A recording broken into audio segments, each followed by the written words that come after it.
While there are many powerful forces in nature, I find myself living in constant fear of one in particular: women with pink hair. Not because they're dangerous, but because they have an unusual and mysterious pull. The only thing better than a green flag, though, is a red flag, and luckily for me, this one is dangerous. Today, I'm gonna be going over Denia, the newest Wuthering Waves character, and also actually, never mind. In today's video, you'll learn what Denia does, her best build, how to play her, and if it's worth spending on her. My name is Braxophone, but you can call me Brax, and let's talk about Denia.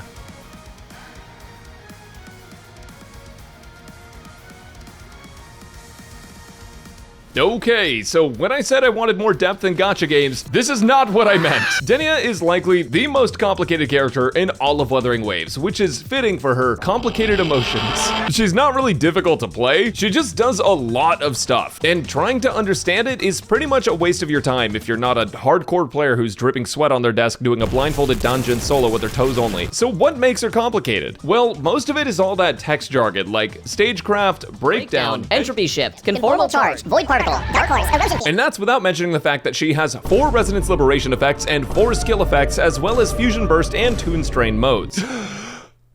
But in actual practice, she is quite simple. To give you the super basic rundown, Denia has 2 Forte bars, and none of them activate her Forte circuit. First off, you have the Void Particle bar, which is essentially just your regular Forte circuit. In her normal state, she gains Void Particles. In her ult state, she spends Void Particles. Her ult state is called Breakdown form, and it's the one that I want to demolish me. When you spend Void Particles, you gain energy towards another ult that switches back to your normal form called Stagecraft. The ult charge while in Breakdown form is called Conformal charge, and to be honest, you don't really have to think about it at all if you do the rotation I'll show you later in the section. Both of her liberations deal damage, and you'll go through both of them every rotation. Denia has these gingerbread man cutouts on her Forte bar, and those are her dark cores. She gets them over time, with her ult granting time towards the dark cores. When you enter Breakdown form with her Resonance Liberation, you get a 30% attack buff with an effect called Entropy Shift, which will grant her 12 seconds of gaining gingerbread men. When leaving Breakdown form with her second Resonance Liberation and going back to Stagecraft mode, she'll get Entropy Shift for 30 seconds to gain more gingerbread med. It's basically a harem at this point. She'll also create a field that pulls in enemies and continuously deals fusion liberation damage over 30 seconds. This is called her erosion field, and you won't hear about it again for about 10 more minutes. But let me break it down for you.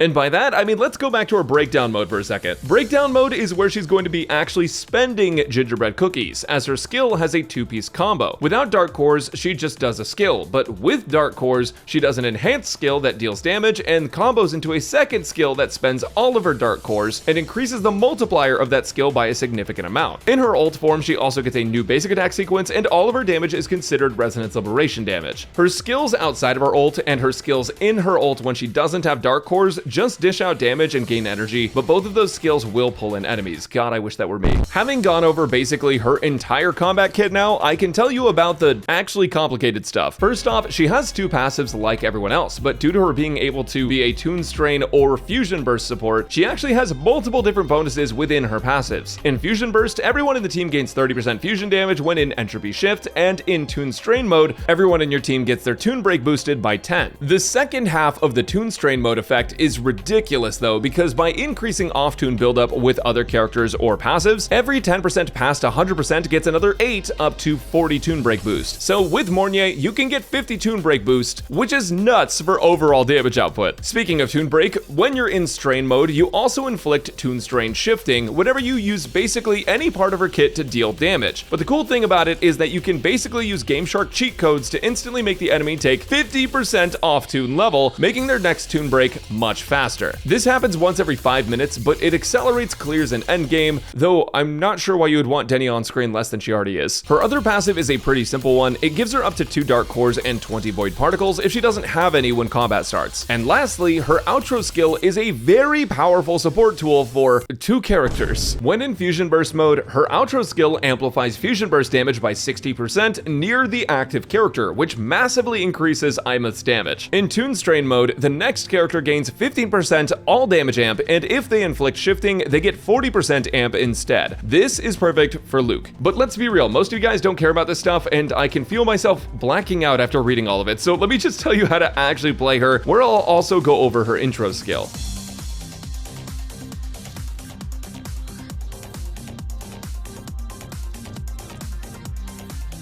Denia is one of the most flexible characters in recent WUWA updates, working with a grand total of 2 teams.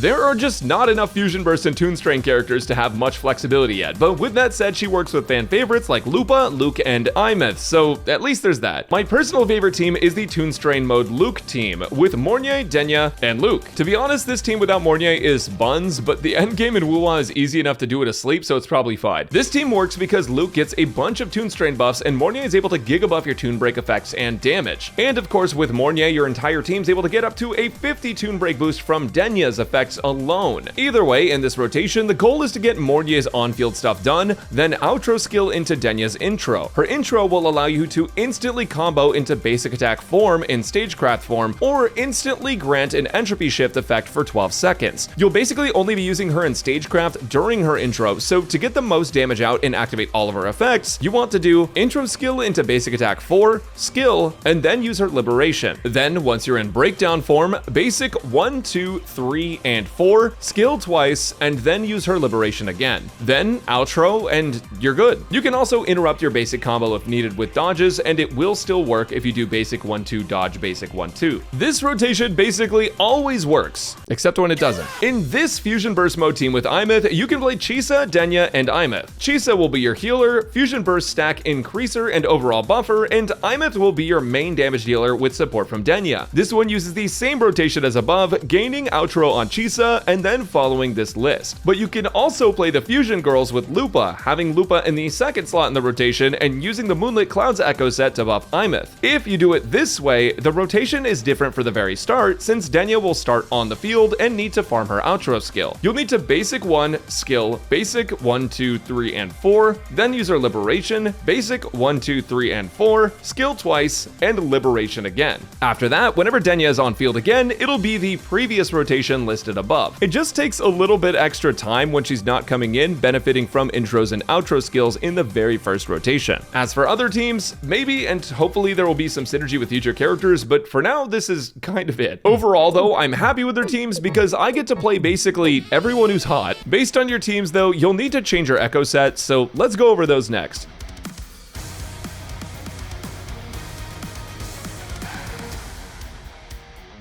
There are a lot of things in Wuthering Waves this patch that were a first for me, like skipping a red-eyed glacial wife, and finally breaking free to play because that Mornier skin is adorable. But I never expected to make a video about one character's 3 different echo sets that are all viable, nor did I expect to get this panty shot. In Luke's team, Denia's best set is Reel of Spliced Memories, which grants her an attack buff and gives a Toon Break boost whenever applying Toon Strain or Rupture. For her, she's going to be doing that very frequently. With a Voidwing Moth Echo in her main slot, she'll be able to grant Luke an extra attack buff as well. In an Imeth team with Chisa, you'll want to give Denia Chromatic Foam for maximum damage and support. Denia will get a fusion damage bonus, and she'll also give Imeth a massive fusion damage bonus when swapping off. This is increased even further by using the Reminiscence Denia Echo in your main slot, which will pair with the set to grant Imeth 37% fusion damage bonus, which is pretty absurd. And lastly, if you're playing her with Imeth and Lupa instead of Chisa, you can use the same set Chromatic Foam for solid damage, but technically in this team with Lupa, using Flaming Clawprint is a little bit better since the 5 set will give the whole team a 15% fusion damage bonus and also increases Denia's damage with a Resonance Liberation buff. You can use the Lioness of Glory to even further bump Denia's damage because, keep in mind, an overwhelming majority of Denia's damage is considered liberation damage. And after all of this, I understand why WUWA introduced Echo presets. For main stats though, she's really easy. I'd recommend crit damage or rate on her 4 cost depending on what you need, then fusion damage on her 3 costs and attack on her 1 cost. And with Flaming Clawprint, you can actually give her 1 attack 3 cost for a bit more damage, but the difference isn't that significant. For substats, you just want to get energy regen up to 120%, and then the rest can go into crit and liberation damage. I was trying to think of another joke to put in here, but I couldn't stop looking at Luke's bulge. Here's a summary of her Echo builds, and remember to switch sets if you switch teams.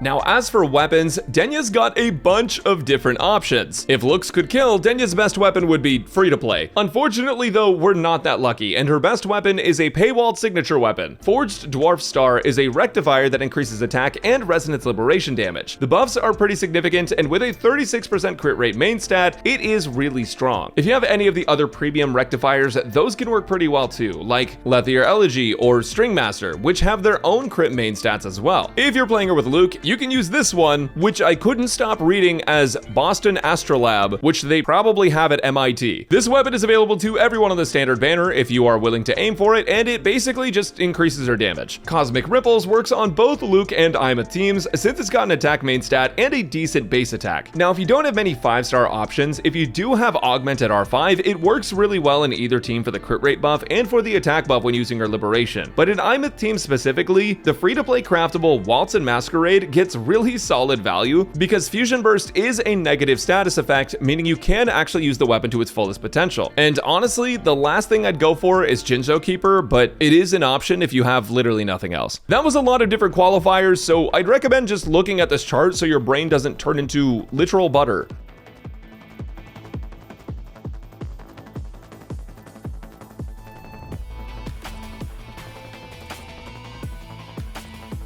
If you made it to this point in the video, first off, congrats on making it this far, but now it's time for the ultimate boss fight. Hot women who could just kill you versus your wallet. If you're interested in pulling copies of Denia or her weapon, you're in the right place because we're gonna go over if it's worth to get her copies and where to stop. So let's get started. First off, her S1 is somewhat solid, increasing her crit damage by 30%, giving her interrupt resistance, and also granting extra entropy shift effects. But overall, the damage increase isn't that significant. S2, however, is a massive damage increase for her and her teams because when in Fusion Burst mode, it gives allies a huge 50% fusion damage bonus whenever they inflict Fusion Burst on enemies. On top of that, she'll gain stacks of Degenerate Void Matter, which is what I personally want to give her. It'll allow Denia to ignore 1% of fusion res per stack up to 10 stacks. But wait, there's more, we're only halfway through the sequence node. If you're in Toon Strain mode instead of Fusion Burst mode, she'll increase ally Toon Break boost by 20 whenever an ally applies Toon Strain shifting. But the real kicker is that her 50% off-tune application that's baked into her base kit actually gets buffed to 100%, meaning that you can instantly tune break once every 5 minutes. Lastly, her breakdown form gets a 40% multiplier increase. Holy wall of text. Just for your reference, S2 is where one attack 3 cost echo gets better than fusion damage basically 100% of the time. Now, S3 is a significant increase because it buffs her breakdown form liberation multiplier by 80% and gives her 30 more concerto when she uses it. But it also allows her to hold 5 dark cores instead of just 3, increasing the multiplier of her breakdown form's second skill. She's able to gain cores faster and get Forte Circuit faster as well. Her inherent skill no longer grants 2 cores and some void particles, it provides the max amount when she enters combat. Her dark cores can also enhance her base form skill and her basic attack 4 to increase the multiplier of that damage by 1200% and making them all resonance liberation damage on top of that. Dude, this has only been 3 sequence nodes. What was Kuro cooking with these descriptions? Like, genuinely. S4 is maybe the longest one yet. It makes her erosion field attack faster. Wow! S5 is a base form liberation buff that increases her damage by 100%, which is quite small compared to the other sequences, if I'm being honest, but if you're already at 5, I'm sure you're maxing her anyway, so let's talk about S6. S6 is very significant because it grants her a massive 60% attack and fusion damage bonus, which immediately makes her much stronger. It'll instantly trigger Fusion Burst on targets hit with her erosion field with an extra 200% multiplier on them. And when it does that, it will not remove the Fusion Burst stacks, with all of this working once per target. It can reset when you flip forms though. There's like 2 more paragraphs to this effect, but only one of them actually means anything. Basically, you just get an extra stack of Toon Strain interfered when allies Toon Break enemies, which is pretty awesome because Toon Strain teams are all about stacking up Toon Strain interfered to buff the whole team's damage. Between that and all of the erosion field buffs, this sequence gets significantly better in AoE, but is already adding quite a bit of damage. So now that I've read you the entire Bible, let's talk about whether or not you should get her weapon or S1. In my opinion, the answer is pretty simple. I mean, look how cool that weapon is. For real though, her weapon is significantly better than her S1 for most players, unless you have a spare String Master or Lethier Elegy, so I definitely recommend it over copies. Her biggest jumps can be seen on this chart, with S2 and S6 being the major ones, but S3 is pretty good too. Anyways, I love me a red flag, so I'm 100% S6ing, and if you want to watch me build the strongest Denia ever, follow me on Twitch at twitch.tv/Braxophone. Thanks for watching, and good luck pulling beautiful women.